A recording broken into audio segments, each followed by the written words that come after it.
Her voice was syrupy, too upbeat. "We tried to make it cozy. We set up the fold-out with that navy flannel set you liked. And there's a space heater. Oh, Hand, I put that little lamp you like down there." Martha nodded once, politely, like a woman nodding to a waiter who'd brought the wrong dish but was too tired to send it back. She made her way down the narrow steps to the basement, careful, even, steady. The carpet runner was gone, just cold wood and the click of her heels.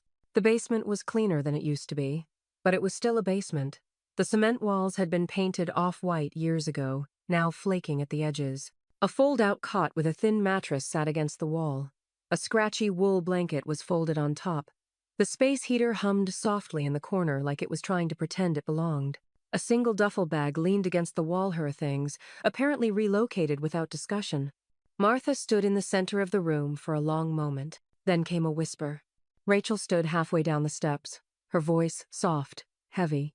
"They said it's just until after ski season, that Todd and Marianne needed room to breathe." Martha turned, her eyes meeting her granddaughter's.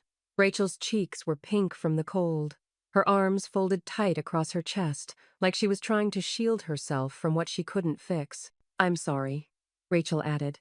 Martha gave the smallest shake of her head. No blame, no heat, just understanding.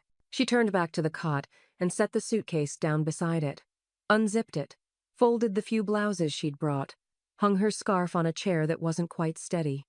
She pulled a paperback from the side pocket, Willa Cather's The Professor's House, and set it on the rickety nightstand. Then she sat. The air smelled like concrete and lavender dryer sheets, a mix of things scrubbed and things left too long. Upstairs, someone laughed. A door opened. Glasses clinked. Down here, Martha reached into the bag from Carla's and pulled out the jar of pear preserves. She placed it on the windowsill beside the heater. A soft pop echoed as the seal on the jar relaxed in the warmth. She said nothing. But her silence wasn't surrender. It was preparation. The basement had no door, just a landing and a silence that filtered down like dust. But even without a lock, Martha felt walled off. She rose early the next morning, before the house stirred, coffee in one hand, reading glasses in the other. The old banker's box she'd brought down weeks ago sat untouched in the corner, its edges softened by time.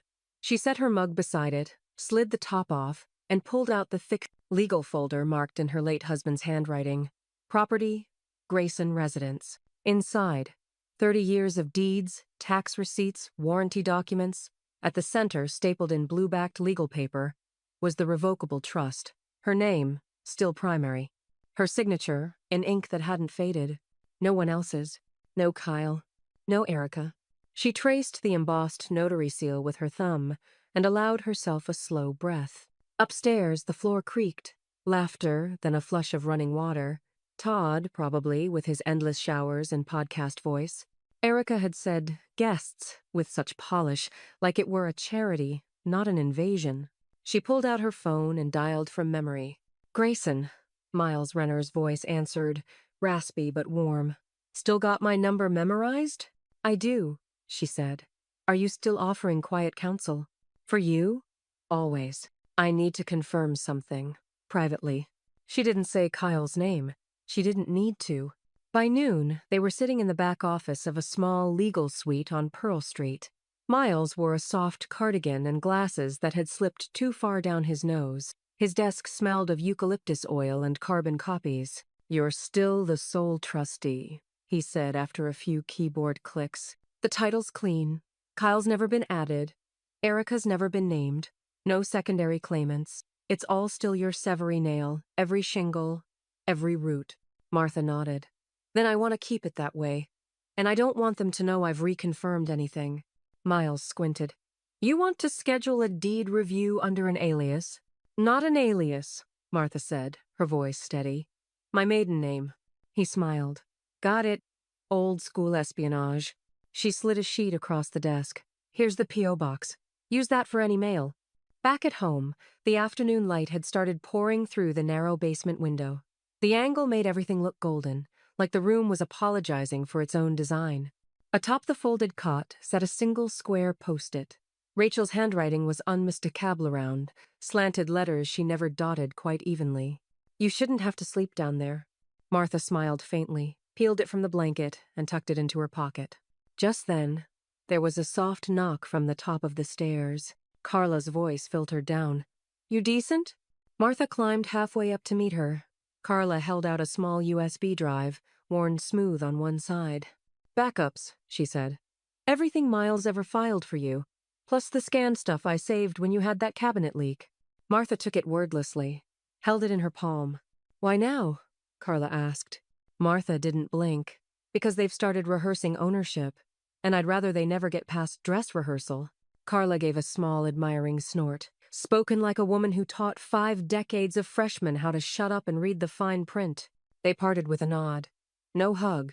Not yet. That would come when the ink dried. That night, Kyle joked at dinner about our family estate and how he might open it up for Airbnb when ski season ended. "Gotta maximize the investment," he said, laughing into his glass. Martha just looked at her bowl of stew and stirred gently. She didn't flinch. She didn't blink.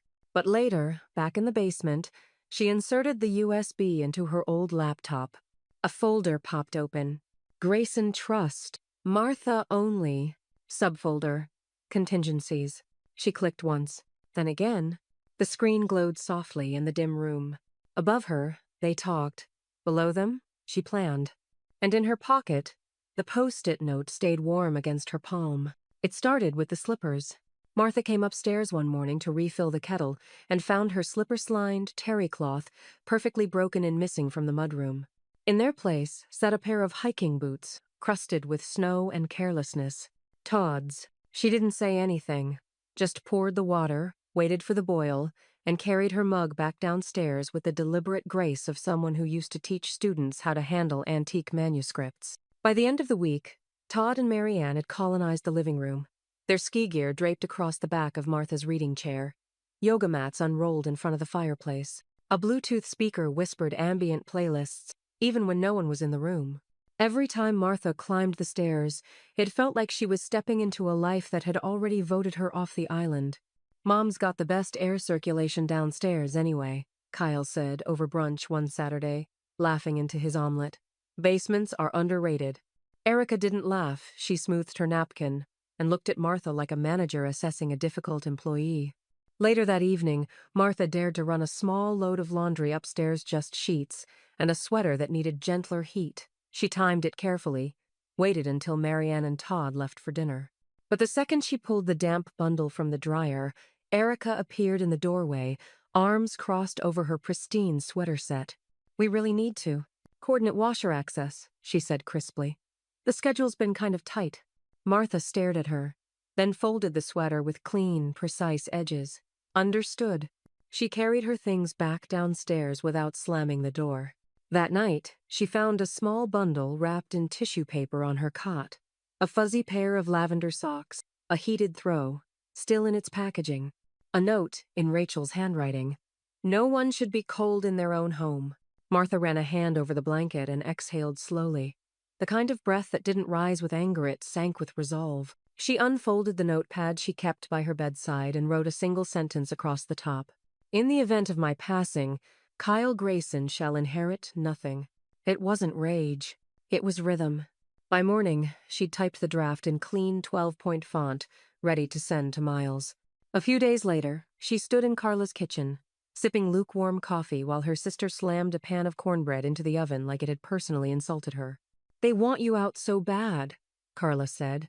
"Give them what they want, but not the way they expect." Martha arched a brow. "What way do you mean?" "The permanent way," Carla said. "The clean cut. Not some vague threat with a paper trail, give 'em the real scalpel." Martha didn't respond, but she folded the printout of the updated estate trust into her purse like it was a sealed verdict. The snow kept falling. February turned into March. March pretended to be spring for 3 days, then pulled back into sleet. In the upstairs hall, Todd now kept a guitar he never played. Marianne left essential oil diffusers in the bathroom and, accidentally, took Martha's eucalyptus lotion on 2 occasions. "Oops," she'd said both times. "I just thought it was part of the guest setup." Downstairs, Martha reorganized her file safe. Receipts, title documents, the USB Carla had given her, a new printout from Miles, Draft Trust 5.2, Successor, Rachel Grayson. She placed it on top of the stack. By mid-month, The house felt like a poorly cast play, everyone overacting in a role they hadn't earned. Except Martha. She'd stopped auditioning. She was rewriting the script. One evening, while Todd held court over drinks and Spotify playlists in the living room, Martha sat at the bottom of the stairs and listened. She didn't climb. She didn't interrupt. She opened her laptop instead, copied the updated trust documents to an encrypted folder, and sent Miles the final draft. Upstairs, Kyle laughed about planning the estate again. Downstairs, Martha sent the plan. She didn't need to explain. She just needed the ink to dry. The click was soft but definitive. Martha heard it just as she was rinsing out her teacup, a gentle snick of metal above her head. She looked up toward the top of the staircase. The door had been left ajar that morning. Now it was shut. She climbed halfway up and reached for the knob. It didn't turn. She tried again, firmer this time. Nothing. Footsteps passed briefly on the other side. Laughter, then fading voices. No one called down to her, no one explained. Martha descended slowly, her spine straight, her silence intact. She washed the cup, dried it, and placed it upside down on the folded dish towel near the sink. Then she opened the small drawer beneath the kitchenette and retrieved her notepad. The 18th of March, door now locked from above. That night, a crack of light cut across the basement ceiling. One of the recessed bulbs upstairs had been left on. Todd, presumably. The light bled through the gaps in the old floorboards. In the morning, she climbed the stairs again.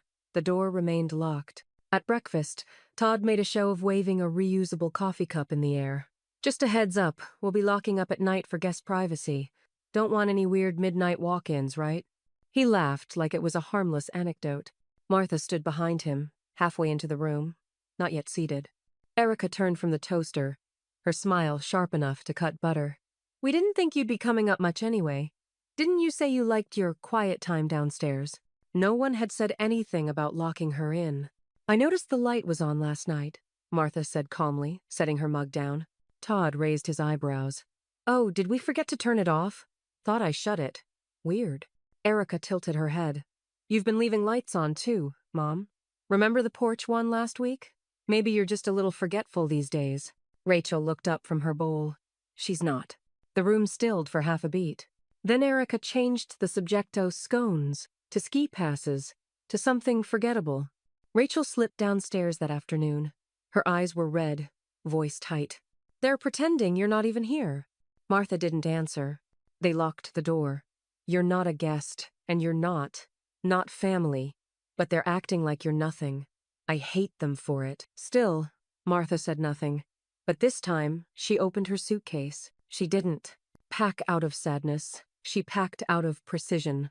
One pair of shoes, a stack of papers, the teacup wrapped in a towel, the hardbound copy of The Professor's House, pages annotated in ink from when she used to lecture on Midwestern American fiction.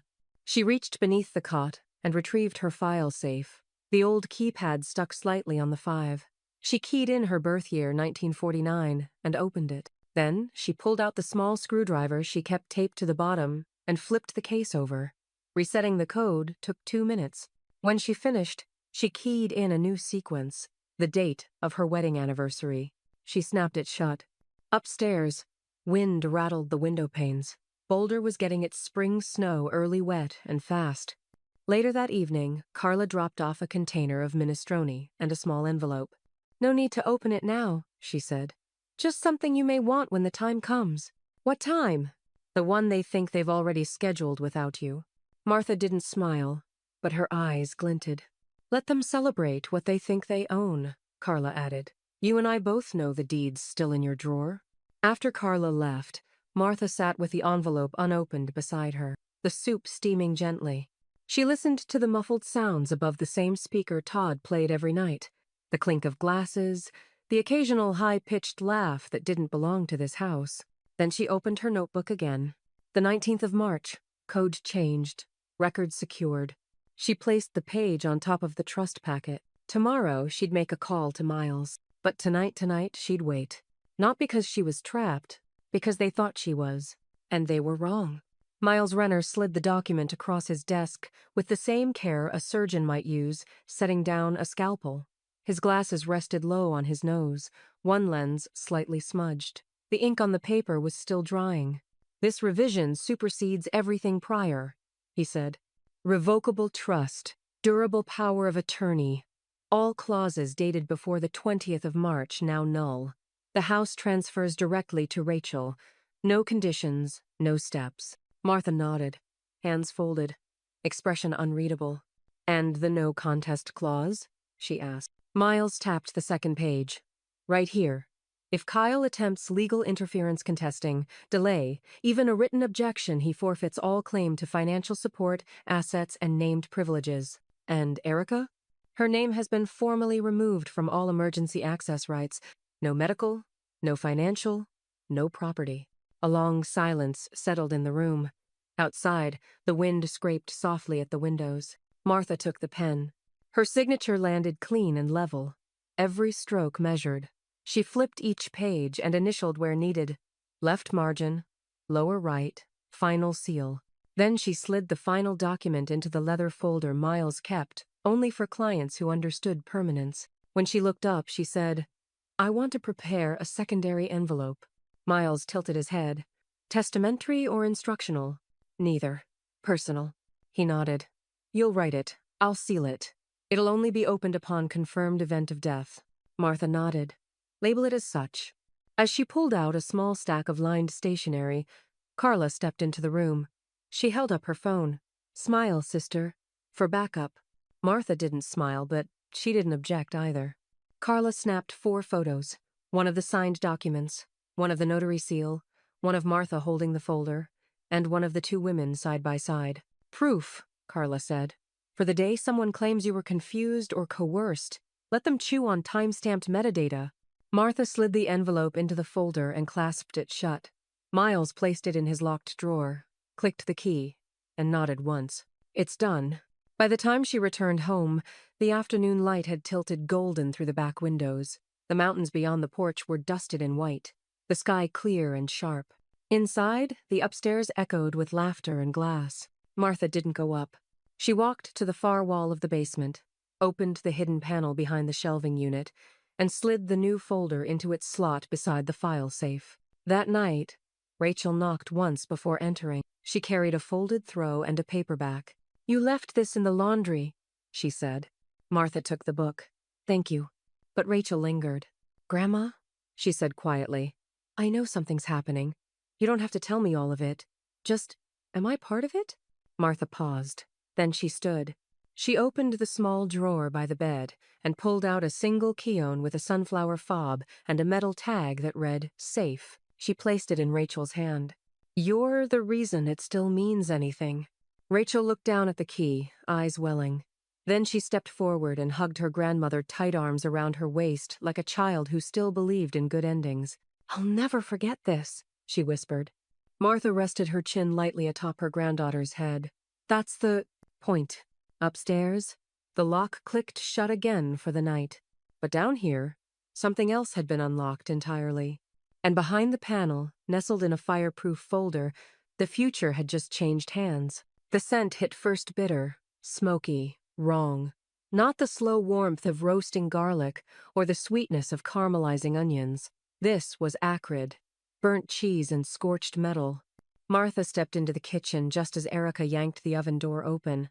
Smoke billowed out like a curtain in retreat, curling upward toward the ceiling fan that never quite worked on time.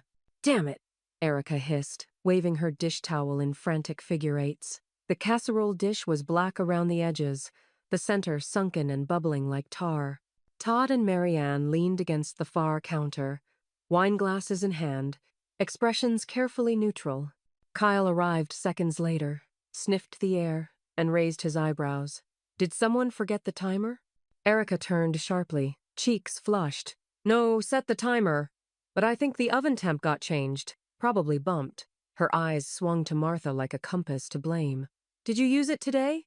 Martha, calm, hands washed and folded, said nothing. Oh, come on, Mom, Erica pressed. You were in here earlier. Maybe you leaned on the knob without realizing. Martha looked at the oven, then at the guests. Her face didn't harden, but it cooled slow and frostbitten. She spoke only once. I haven't cooked in weeks. Rachel was at the table, silent, watching her mother closely. Marianne tried to laugh. It's fine. We'll order something. Thai? Todd offered, already pulling out his phone.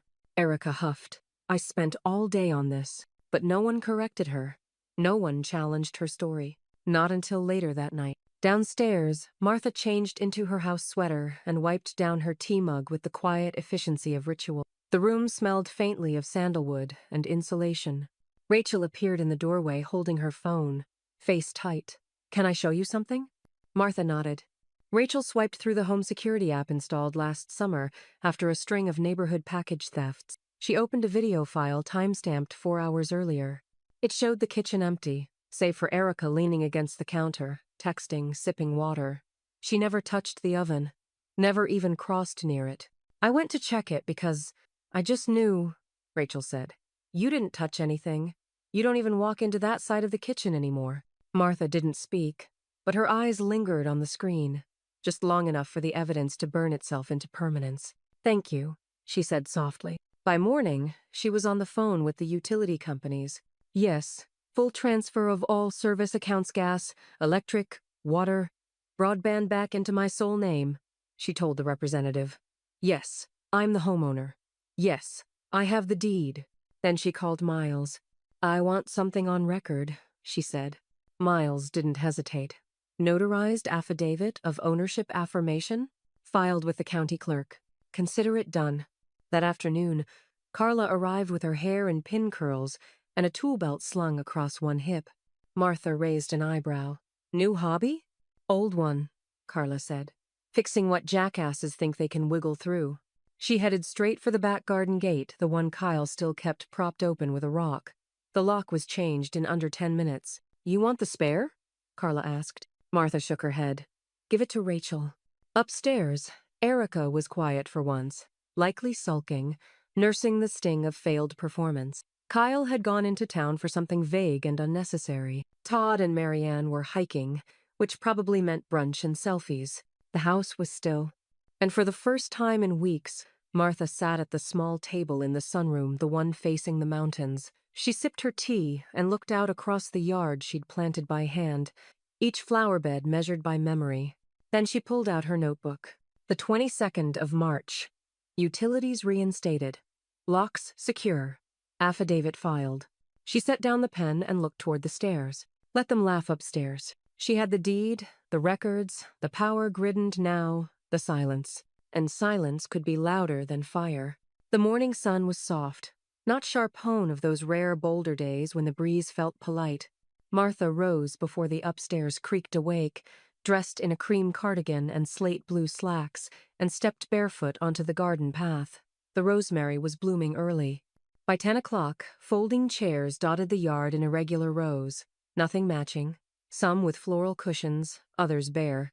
She laid out a tray of lemon shortbread and a glass pitcher of black tea with fresh mint curled at the rim. No fanfare, no catered bites, just Martha and her home this time, shared on her terms. She'd made the calls herself 2 days earlier.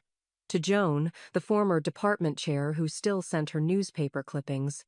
To Mr. and Mrs. Fields, her neighbors since '94. Even to Colleen, the gruff florist with opinions about every perennial on the block. No invitations, just conversations. No RSVPs, just arrivals. Martha remained in the shade by the climbing roses, greeting each guest with a nod and a gentle smile. She didn't say much, but the smiles they offered were wide, warm, and unforced. Rachel flitted between the table and the guests like a soft current. She placed napkins in steady piles, offered lemon wedges with quiet charm.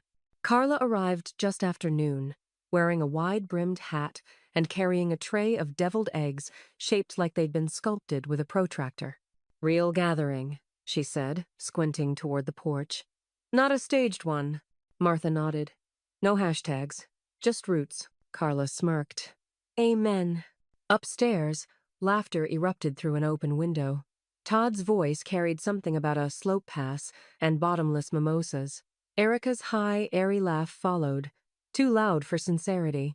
Then the screen door creaked. Erica stepped out, squinting into the sunlight like it had betrayed her. Her eyes skimmed over the chairs, the trays, the people. Her mouth tightened. Are we hosting something? She asked, her tone brittle. Martha didn't flinch. Tea. Erica glanced at the guests, then at the lemon tart being served by Rachel. This would have been nice to know. Carla took a deliberate step forward. It's not your address book, sweetheart. Erica turned sharply. I wasn't talking to you.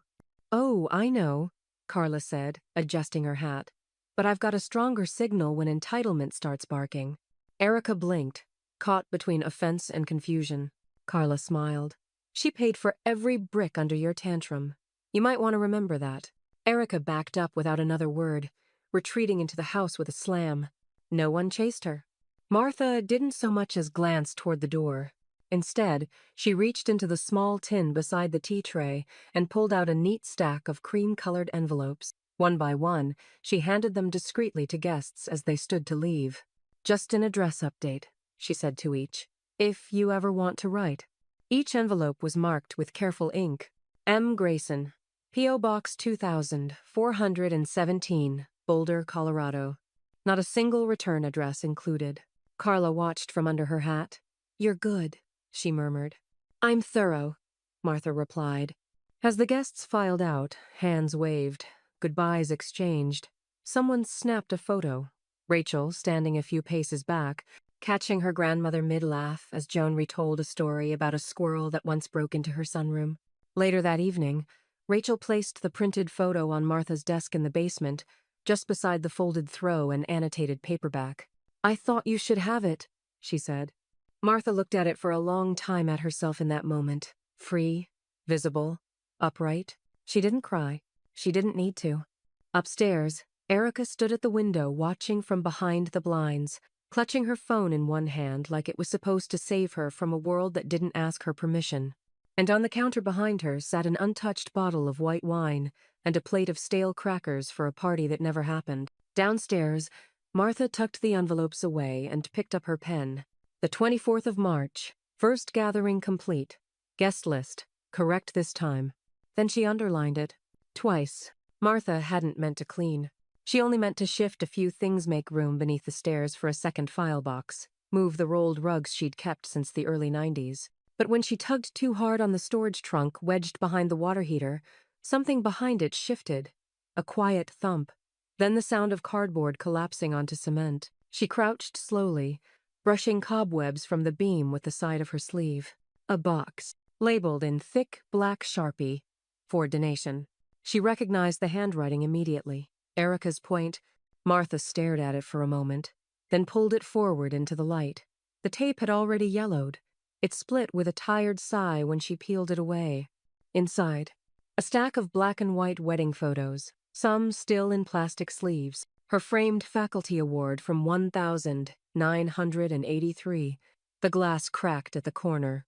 The leather-bound journal she'd kept after George died, filled with loops of ink and grief and grace. 3 letters from former students. 1 hand-knitted shawl from Rachel, age 9, still tagged, to Grandma, for porch swings and tea. Martha sank to the floor. She didn't touch anything for a full minute. Then, carefully, she lifted one photo from the stack. Her and George in the backyard, arms around each other, barefoot on damp grass. She remembered that day. The hose had burst. He'd sprayed her with it. They'd laughed so hard the neighbors peeked through the fence.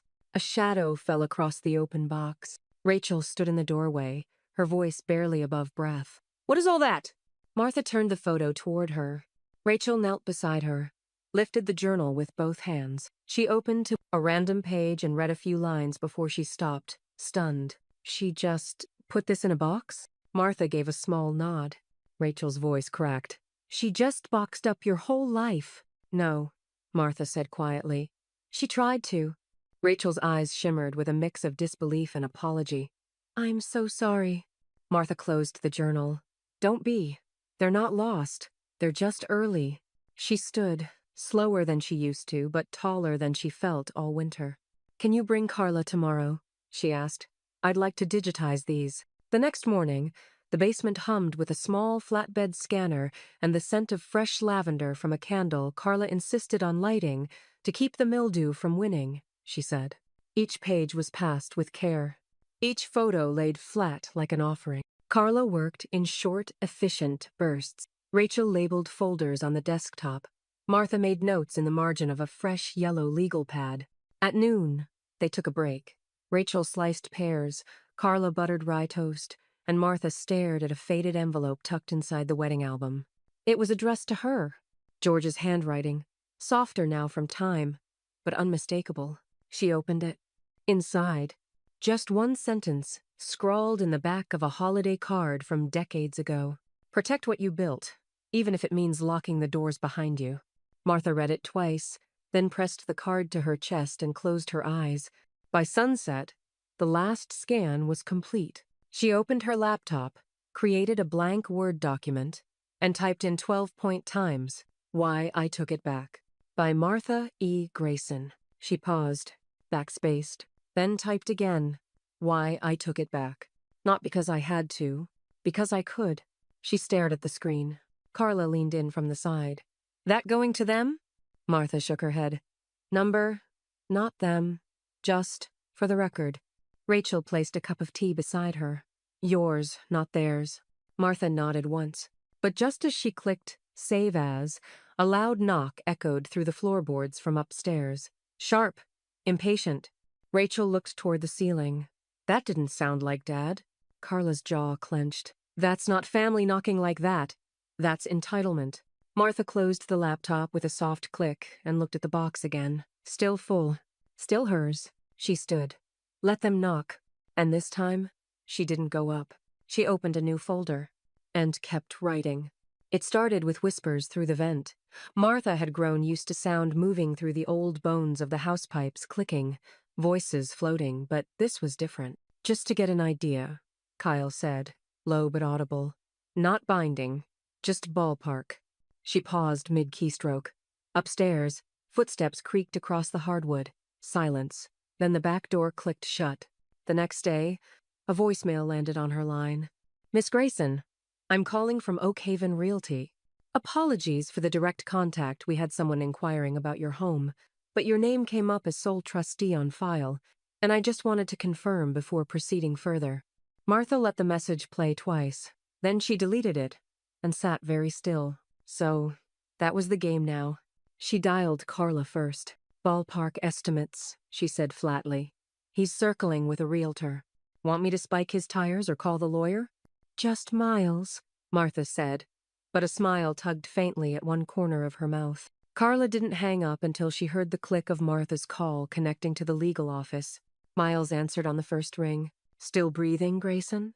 he asked lightly. "Yes, but my son's trying to price the house out from under me." His voice changed. "Do you want to file?" "I want a paper trail. On record. A formal notice of unauthorized interest. If he even breathes near a listing agreement again, I want him flagged." "I'll draft it and send a certified copy to the county," Miles replied. "Do you want him notified directly?" Martha considered. "Blind copy him. Just enough ink to sting." That afternoon, she opened her file safe and pulled out the original trust deed. The pages were crisp. She checked the embossing, then slid them into a new folder labeled Asset Defense, for distribution only. She wasn't angry. She was awake. The formal letter arrived 2 days later. Kyle must have opened it near the mail slot, because the envelope lay discarded on the entry table. No one said a word at dinner. Not even Todd, who'd normally crack a joke to relieve the tension. Martha stirred her tea in silence. The next morning, the back garden gate was latched. Carla had come by early and oiled the hinges herself. "Can't have trespassers," she said, a little too cheerfully, while sipping a mug of coffee that said University of Colorado class of '68. Rachel found Martha just before lunch, standing at the narrow window of the basement, eyes on the ridgeline beyond the trees. "There's something upstairs for you," she said. Martha turned. On the inside of the basement door, pinned where Erica's chore lists used to hang, was a single post-it, pale, yellow, Rachel's unmistakable handwriting. "You already won." No punctuation. No doubt. Martha touched the corner of the note, then folded it carefully and placed it inside her journal. Upstairs, Kyle paced by the window on a call, gesturing with a manila folder. His voice was muffled, but the tone said everything. Frustration. Confusion. Quiet unraveling. Martha didn't need to listen. She'd already changed the ending. That evening, she logged into the property database and saw Miles's affidavit posted and sealed. Grayson residence owner affirmation filed the 25th of March. Below that, a line of public comment, no third-party actions permitted. Unauthorized attempts may result in legal review. She printed the page, slid it into her binder, and clicked the lamp off beside her desk. Then she opened her notebook. The 26th of March. Attempted valuation blocked. Ownership uncontested. Records affirmed. The ink bled slightly on the loop of the R, and just as she closed the notebook, the power flickered once, then again. Outside, clouds rolled in low and wide over Boulder. A storm was coming, but in the house that still bore her name, not a single light went out. Erica was in the hallway with a tablet when Rachel walked past. The screen showed a slideshow wide angles, warm filters, a perfectly staged living room that looked more like a catalog than a home. "Can you stand by the front window for a minute?" Erica asked, not looking up. "We need some natural light and a friendly face." Rachel stopped. "For what?" "Photos," Erica said, her voice too breezy. "Just getting some preliminary materials together. Nothing official, just in case." "In case of what?" Rachel asked. Erica smiled thinly. "It's just good to be ready. You know, for when the family finally decides to do something useful with the property." Rachel's jaw tightened. "It's not your house." Erica's smile didn't move. "It's not yours either." Rachel walked away. Later that day, Kyle was holding court in the living room again, an open beer in hand, his voice pitched just high enough to carry. "There'll be some changes coming," he told Todd and Marianne. "Nothing final yet, but big picture stuff. Legacy-type stuff." He gestured vaguely toward the windows, like the walls themselves were already in escrow. Todd nodded absently. Marianne sipped her mimosa and said, "Hope it has a hot tub. Whatever's next, I mean." Martha stood in the doorway just long enough to hear it. Then she stepped back outside.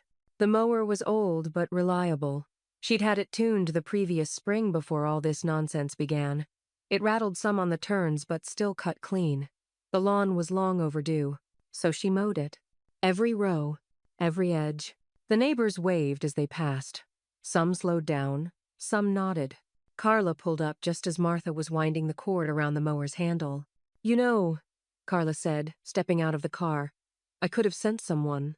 "I'm not broken," Martha replied. Carla looked at the yard. "Number. But they're going to be if they keep underestimating you." They walked to the porch together. Carla leaned on the railing. "You don't need to swing. Just stand taller." Martha nodded, wiping her hands on a dish towel tucked in her waistband. Inside, Erica was tearing through the kitchen drawers. "Where are the keys?" she barked, loud enough for the whole house to hear. "The spares are ones for the patio doors and garden gate? They were in the top drawer. Kyle, did you move them?" Kyle didn't answer. Martha stepped through the door like she'd been waiting for a cue. "They were never yours to lose." Erica turned. "Excuse me?" "The keys," Martha said. "You're looking for something you never had a right to." Erica blinked. "This isn't your call." But it was. Rachel stepped into the kitchen, arms crossed, and said nothing. Kyle finally entered, rubbing his temples. "What's going on?" "Mom changed the locks again," Erica said.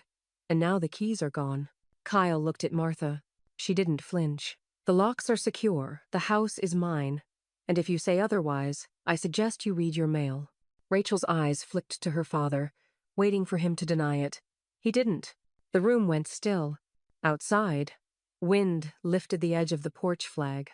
The realtor's cardance clipped to the inside of Kyle's manila folder lay in the trash can beside the fridge. The listing had never made it online. Martha walked to the kitchen drawer, pulled it open, and placed a new sheet of paper inside handwritten, folded, sealed, labeled in pen, "To whom it does not belong." Then she turned and went downstairs without another word. The sun dipped below the ridge outside. Upstairs, no one followed. And in the drawer where the keys used to be, there was only the sound of absence. By morning, the world was quiet under white. Snow blanketed Boulder in slow silence, thick, clean, undisturbed. The kind of snow that made everything look peaceful even when it wasn't. Power lines bowed lightly, trees lined in powdered grace. The porch railing shimmered. Martha stirred early.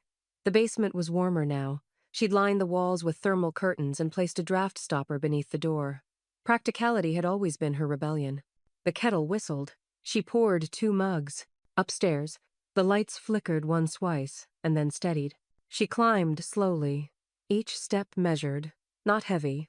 Rachel was already near the front door, boots halfway on, coat zipped to her chin. She looked back and smiled when she saw the mug. "Perfect timing," she said. Martha handed it over, fingers brushing briefly. 10 minutes, she said. "Then I'll join you." Outside, Rachel's breath plumed in small clouds as she began to shovel the walkway, methodical, rhythmic. Martha stood at the window, watching her for a moment before putting on her own coat and stepping out. They worked in tandem. Shovel, pause, sip, shovel, pause, adjust scarf. Across the street, Mr. Feldman gave them a thumbs up from his porch. Snow crunched under their boots, the only sound besides the distant hiss of tires on slush. From inside, Kyle watched. He stood at the upstairs window, behind the gauzy curtain, holding a coffee cup he hadn't refilled. His face was unreadable, part shadow, part regret, part confusion about where exactly he'd lost the thread. He never came out. Back inside, Erica was curled in a blanket on the couch, scrolling through her phone with increasing agitation. She tapped, refreshed, tapped again. Still nothing. The family group thread was silent. More accurately, she had been removed. The last message, still visible to her, read, "Thanks for the shovel picks, Rachel. Can't believe Grandma still beats us all to the walkway." Below it, the words, "You are no longer a participant in this conversation." She tossed her phone onto the couch, hard enough that the case popped off. No one noticed. No one cared. At noon, a delivery van pulled into the drive, tires crunching over ice. The driver stepped out, placed a bouquet at the front step, and left without ringing the bell. Rachel opened the door first. She brought the flowers in, laughing softly. "From Carla," she called down the stairs. "You're going to like this." Martha emerged, gloves still in her hand. The bouquet was bold, deep reds, oranges, even gold-tipped lilies vivid against the monochrome of the house. Tucked between the stems was a small card, handwritten in Carla's firm block print, "To the one who holds the heat." Martha smiled without showing teeth. She placed the bouquet on the table in the sunroom, beside the folded linens and a small glass jar of cinnamon sticks. Then she walked out front. The shovel was still leaning against the porch. She moved it aside, stepped down to the bottom step, and knelt carefully. From her coat pocket, she withdrew a slim brass plaque. She'd ordered it 3 weeks earlier. Quietly, paid in cash, she unscrewed the rusted house number from the wood siding and slid the plaque into place. 4 short screws, a firm hand. When she stepped back, it gleamed even through the snowfall. Grayson Residence, Est 1974. Simple, unmistakable, permanent. Rachel came to stand beside her. "Looks good." Martha nodded. "It's not for them. It's for the house." Behind them, Erica pulled the curtain wider, then let it fall again. Inside, Kyle finally poured his coffee down the drain. That evening, while the snow thickened, while the wind curled around the eaves like fingers trying to press in, Martha sat at her desk and updated her journal. The 28th of March. First snow. House held. Warmth intact. Then she placed Carla's card inside the cover like a pressed flower. And in the dark, while others tried to regroup, she opened a fresh envelope and began to write, not to explain, but to remind. Because the house had spoken, and it had chosen. It began with a roll of masking tape and 2 Sharpie-sewn fine tip, one thick. Martha set them both on the folding table downstairs, beside a fresh stack of banker's boxes. Rachel stood nearby in an old college sweatshirt, sleeves pushed to her elbows. "You sure?" she asked. Martha didn't hesitate. Past time. They worked in silence, save for the low hum of the space heater. Every box was labeled with methodical care. Towels, guest use only, spare bedding, queen, kitchen overflow, not mine. They folded the navy flannel sheets Erica had once praised for adding a cozy touch, and stuffed them into vacuum-sealed bags. Martha tied up a bundle of throw pillows with a ribbon presentation mattered, even in rejection. The old air mattress, half deflated, was rolled and taped. Todd's extra snowboard boots, still dusty from one trip and forgotten for months, were wrapped in plastic and boxed with a note, "Returned unused." By noon, The basement looked less like exile and more like a decision. The cot was gone. The small table had been cleared. The only remaining piece of furniture was the writing desk, Martha's chair neatly tucked beneath it, the brass lamp casting a steady glow. Rachel placed the final lid on the final box and exhaled. "Do we tell them?" "We show them," Martha said. The movers arrived just after lunch. 2 men, both local, both polite. They worked quickly, quiet hands, few questions. They carried box after box up the narrow steps and through the front door, depositing everything into a labeled van. Erica caught sight of them halfway through. She stepped into the foyer barefoot, one hand on the banister, eyes narrowed. "What is this?" Rachel didn't answer. She just handed over a clipboard and a pen. Martha followed behind, her pace unhurried. In her hand was a sealed envelope. She placed it on top of the final box Todd's, marked "Living Room Extras." Taped to the lid was a small card. "Thank you for your stay. No more room." Erica snatched it, tore it open, read it. Her voice cracked. "You had no right." Martha didn't blink. "Correction, I always had it." For once, there was no comeback. Just the hollow clink of the front door closing behind the last box. Kyle emerged from the kitchen, mug in hand, like someone walking into the wrong meeting. "What happened?" he asked quietly. No one answered him. Rachel stood midway up the stairs, arms folded. She didn't speak, didn't move, just watched her father the way someone might study a portrait too long on the wall. The movers drove off. The living room, once overtaken by Todd and Marianne's seasonal debris, stood open, sparse, breathing again. Martha walked to the fireplace and reached up to adjust a crooked frame. Her wedding photo, recentered. Behind her, Erica let out a long breath through her nose, the kind meant to invite confrontation. It didn't come. "I don't care what legal tricks you've pulled," Erica said finally. "You think you've won something? You've just made everyone hate being here." Martha turned, calm, clear-eyed. "Good," she said. "Then they'll leave faster." She left the room without another word. Kyle said nothing. His hand curled once around the handle of his mug. Then he turned and walked out the back door. Erica remained, lips pressed into a line, holding a shredded ribbon from one of the boxes. Rachel stepped down the final stair and crossed the room. She opened the front hall closet and placed a small sign on the inside wall, something Martha had printed that morning. "Basement use restricted. Owner authorization only." Then she closed the door and turned to Erica. "You should start packing." Erica didn't respond. Later that evening, Martha returned to the basement. A cup of tea, still steaming. The air smelled of clean linen and dust finally disturbed. She opened her journal. The 30th of March. Basement cleared. Claims revoked. Noise reduced. She underlined revoked.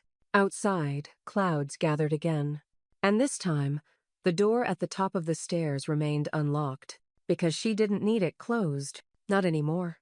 The manila folder was thicker than before, its clasp a little bent from repeated use. Miles laid it flat on the table and smoothed the edges like he was about to present a sacred text. "This is it," he said. "The final amendment. Signed, witnessed, notarized, all assets property, cash, investments transfer to Rachel E. Grayson, sole heir, no contingencies." Martha nodded, eyes steady. "And the clause?" she asked. Miles flipped to the last page and tapped the lower corner. Paragraph 11. "Contesting this trust in any form, formal or informal, results in full forfeiture of any residual support or previous financial allocation. No court will reverse it. It's sewn tight." Carla sat in the corner with her arms folded, eyes sharp. Iron seam. Rachel stood quietly beside the table, her fingertips grazing the edge of the folder. She didn't speak yet. Her breath came slowly. Miles turned to her. "When you're ready." Rachel picked up the pen. Her signature came smooth and sure, an echo of Martha's above it. Side by side, they looked like bookend zone closing a chapter, one opening the next. Martha placed her hand gently over Rachel's once she'd finished, then looked at Miles. "Make 3 copies, one to the bank, one to the county, and one." She looked at Carla for the fireproof box. "I'm on it," Carla said, already reaching for her bag. "And I brought s'mores if we feel like celebrating like teenagers." But the celebration didn't come. Not right away. That evening, the doorbell rang. Rachel answered. A courier stood with a padded envelope. No return address, just M. Grayson in tight cursive across the front. Inside, a single page, typed. Cold. We need to talk. This doesn't have to end like this. Let's find a middle ground. Erica. Rachel read it twice before handing it to her grandmother. Martha's expression didn't change. She set the letter on the kitchen table beside her tea. The steam curled around it but didn't soften a single word. Carla took one glance, then snatched the page without asking. What are you doing? Rachel asked. What she won't, Carla muttered. She walked to the fireplace, opened the iron grate, and struck a match. The flames licked high, eager. Carla held the paper by its corner. Middle ground, my ass. The letter curled and crumpled into black lace. Martha didn't look away. That night, she returned to the basement, but not to retreat. She carried the final signed copy in a navy folder and slid it into the file safe. Next to it, she placed a framed photo of Rachelage, 15, braces and all, kneeling beside the first garden bed they'd built together. When she stood, Rachel was in the doorway. Still holding the original trust draft, the one with only Martha's name. You're sure? She asked. Martha crossed the room, pulled her into an embrace, and whispered, This house breathes because you never shut me out. Rachel's shoulders sank into the hug, and for a moment, neither of them moved. Upstairs, a car door slammed. Kyle. Martha didn't look toward the window. She let go of her granddaughter and walked to the drawer beneath her desk. From it, she pulled a thick envelope already sealed. On the front, it read, To be opened only if challenged. In red ink, below that, challenge equals forfeit. Rachel looked at it. You really covered every corner. No, Martha said, voice like weathered oak. I just stopped pretending they'd ever respect the ones I left open. Upstairs, the door creaked. Kyle called her name. Once, then again. Martha didn't respond. She turned off the lamp. In the dark, Rachel reached out, found her hand, and held it. And somewhere behind them, the house exhaled, locked, not out of fear, but to preserve what mattered. The crocuses bloomed early that year. They pushed up in soft yellows and purples, dotting the edge of the garden path like nature's own confetti. Carla arrived with a crate of folding chairs and a half-finished mimosa at 9 a.m. sharp. We're going full Martha Stewart today, minus the criminal record, she announced, hoisting a tray of quiches with one hand and a vase of lilacs with the other. Martha chuckled softly and unlocked the side gate. I never hosted brunch to prove anything. You didn't, but we are. By 10, the yard had begun to fill not with obligation, but with intention. Former colleagues from the university ambled in with fruit salads and sun hats. Neighbors brought coffee, carafes, and stories about broken sprinklers and birds nesting in gutters. Even Joan, who hadn't left her condo all winter, shuffled in with a thermos of herbal tea and a lemon loaf she swore was still warm. Rachel sat on the porch rail in jeans and an old concert tee, strumming a quiet tune on her acoustic. Her voice hummed beneath the chatter, a low thread stitching everything together. No one talked about inheritance. No one mentioned real estate. They talked about book clubs, about what bulbs to plant in the shade, about Martha's hydrangeas, which had somehow survived the frost better than anyone's prize.